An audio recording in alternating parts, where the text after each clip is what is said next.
அஸ்ஸலாமு அலைக்கும் வரஹ்மத்துல்லாஹி வபரகாத்துஹு. ஃபாத்திஹாவை ஓதி உணவுகள் கொடுக்கலாமா என்று ஒரு கேள்வி கேட்கப்பட்டிருக்கிறது. இதை பொறுத்தவரையில் எங்களுடைய சமூகத்தில் பலரும் ஒரு வேலையை செய்வதற்கு முன்னால் ஃபாத்திஹாவை ஓதுவார்கள். கூட்டாக சேர்ந்து ஓதி எல்லோரும் சேர்ந்து ஆமீன் ஆமீன் ஆமீன் என்று பல ஆமீன்களை சொல்லி அப்படியே அந்த கூட்டு அவர்களுடைய ஃபாத்திஹா ஓதும் முறை முடிந்ததும் சாப்பாட்டு ஒரு முறையை வைத்து அதிலே ஊர் மக்களுக்கு சாப்பாடு போடுகின்ற ஒரு முறை எங்களுடைய சமூகத்தின் வழமையில் இருக்கிறது.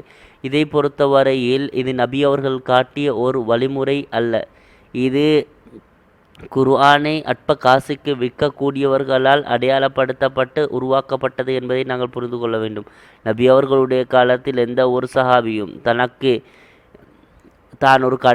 தான் ஒரு வேலையை ஆரம்பிக்கிறார் என்பதற்காக இப்படி செய்தார் என்றோ, அல்லது நபி அவர்கள் தான் ஒரு பெரும் யுத்தத்தில் வெற்றி பெற்றோம் என்பதற்காக வேண்டி ஃபாத்திஹாவை ஓதிவிட்டு ஊர் மக்களுக்கு சாப்பாடு போட்டார்கள் என்றோ எந்தவித செய்திகளும் கிடையாது. எனவே சூரத்துல் ஃபாத்திஹாவுக்கு தனித்தனி சிறப்புகள் ஏராளம் இருக்கிறது. எனவே இப்படி ஒரு முறை கிடையாது. இந்த முறையை பொறுத்தவரையில் நபி அவர்கள் காட்டாத முறைகள் பிதஅத்துக்கள் அனைத்தும் வழிகேடுகள் நரகத்துக்கு கொண்டு செல்லும். இந்த பொன்மொழியை நாங்கள் எப்பொழுதும் மறந்துவிடக்கூடாது.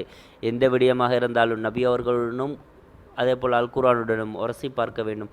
இருந்தால் மார்க்கம், இல்லை என்று சொன்னால் அது மார்க்கம் கிடையாது என்ற ஒரே நிலைப்பாட்டில் நாங்கள் இருக்க வேண்டும். ஜஸாக்குமுல்லாஹ் ஹைரன்.